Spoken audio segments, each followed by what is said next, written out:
செம்மையா இன்டர்நேஷனல் லெவலில் ஒரு கிரவுண்டை வந்து சூப்பராக பண்ணியிருக்காங்க. டிஎன்பியிலேருந்து துரியூர் ட்ராஃபிலேருந்து எல்லா பிசிசி மேட்சும் இங்கே ஆடுறாங்க, ரஞ்சி ட்ராஃபி ஆடுறாங்க. ஏன் அதை சொல்ல வரேன்னா, இப்போ இருக்கிற இளைஞர்களுக்கு சின்ன பசங்களுக்கு ஒரு பயங்கரமான ஆப்பர்ச்சுனிட்டி. எங்களுக்கு கிடைக்காத விஷயங்கள்லாம் உங்களுக்கு இந்த வசதிகள்லாம் இந்த சேலம் கிரிக்கெட் அசோசியேஷன் பண்ணி கொடுத்துருக்காங்க. இதை வந்து நீங்கள் வந்து நல்லபடியாக யூஸ் பண்ணி இங்கிருந்து என்ன மாதிரி நிறைய பேர் இங்கே வரணுங்கிறது என்னோட ஆசை. இப்போ சார் சொன்ன மாதிரி சேலம்ல இருந்து ஒருத்தர் கூட ரவுண்ட் ராபின் இதுல எதுவுமே இல்லை. இப்போ இந்த வருஷம் எல்லா இதுலயும் வந்து செமிஃபைனல்ஸ் ஃபைனல்ஸ் போயிருங்க. இது பத்தாது. சேலம்லாம் அப்படி கிடையாது. நம்ம ஃபைனல்ஸ் இல்லை, அடுத்த ஸ்டேட் லெவலில் ஒவ்வொருத்தரும் இங்கேருந்து 2-3 பேர் இங்கிருந்து அச்சீவ் பண்ணிக்கிட்டே இருக்கணும். அதுதான் என்னோட ட்ரீம். ஸோ இங்கிருந்து நிறைய பேர் வந்துக்கிட்டே இருக்கணும். மெயின் திங் இது ஒன்றே ஒரு விஷயம் தான், உங்களுக்கான வழிகள் வந்து இங்கே வந்து நிறைய ஆப்பர்ச்சுனிட்டிகள் வந்து ஓப்பனாக இருக்குது. இதில் இருக்கிற விஷயத்தை நீங்கள் வந்து கற்றுக்கோங்க, கூச்சப்படாதீங்க, தைரியமாக பேசுங்க. இங்கிருந்து நீங்கள் வாயை திறந்து பேசினா மட்டும்தான் இங்கே கோச்சஸ் கிட்டேருந்து உங்களுக்கு அந்த ரிசல்ட் கிடைக்கும். அப்போ தான் நீங்களும் உங்கள் ஃப்ரீயாக உங்களுக்கு என்ன டவுட் இருக்கோ அதை நீங்கள் தெளிவாக கேட்டால் மட்டும்தான் நெக்ஸ்ட் லெவல் போக முடியும். ஏன்னா கம்யூனிகேஷன் வந்து ரொம்ப ரொம்ப இம்பார்ட்டன். ஏன்னா நான் அதில் நானும் உங்களுக்கு மாதிரி ரொம்ப ஷை டைப், நான் பேசவே மாட்டேன்.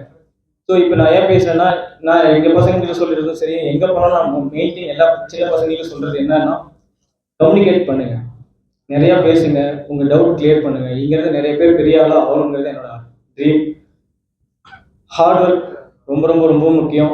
அதே மாதிரி தன்னம்பிக்கையை என்றைக்குமே விட்டுறவே கூடாது. ஏன்னா அது ஒன்று தான் நம்மளோட மூலதனம். நம்ம எல்லாருமே வந்து டிஸ்ட்ரிக்ட்ஸ்லேருந்து வரோம். இங்கே வந்து நம்ம திறமைக்கு பஞ்சம் இல்லை, அதை எப்படி வளர்த்துக்கணுங்கிறது உங்கள் கையில் தான் இருக்குது.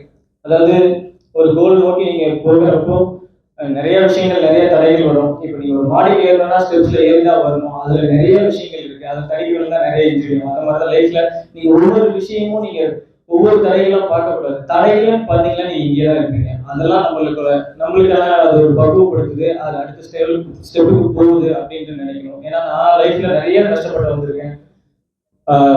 நிறைய சொல்லவே முடியாது, அந்த அளவுக்கு நிறைய விஷயங்கள். ஏன்னா பஸ் பேர் இல்லாமல், சாப்பாடு இல்லாமல், அந்த மாதிரி ஒரு தருணத்துலேருந்து ஒரு சாதாரண கிராமம் பேர் நிறைய பேருக்கு தெரியுமா தெரியாது. சின்ன மாட்டின்னு ஒரு ஊர்ல இருந்து இங்கே வர முடியும்னா, இங்கே இருக்கிறவங்க இவ்வளவு வசதிகள் இருக்கிறப்போ நீங்கள் ஏன் இது இன்வெஸ்ட் பண்ணணும்? இங்கிருந்து நிறைய பேர் என்ன மாதிரி நிறைய நடராஜர்கள் வந்து இங்கே நிறைய பேர் வரலாம் அப்படிங்கிறது என்னோட தாட்.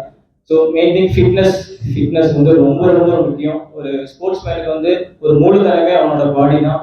அது எவ்வளோக்கு எவ்வளோ நீங்கள் வந்து ஃபிட்டாக வச்சுக்கிறீங்களோ அது வந்து உங்களுக்கு ரிசல்ட் கொடுக்கும். ஃபிட்னஸ் மட்டும்தான் ரொம்ப ரொம்ப இம்பார்ட்டன்ட். ஸ்கில்ஸ் வைஸ் எப்போனாலும் கற்றுக்கலாம். இப்போ எனக்கு வந்து கிட்டத்தட்ட ஒரு 3-4 சர்ஜரி நடந்திருக்கு. இப்போவும் நான் இந்த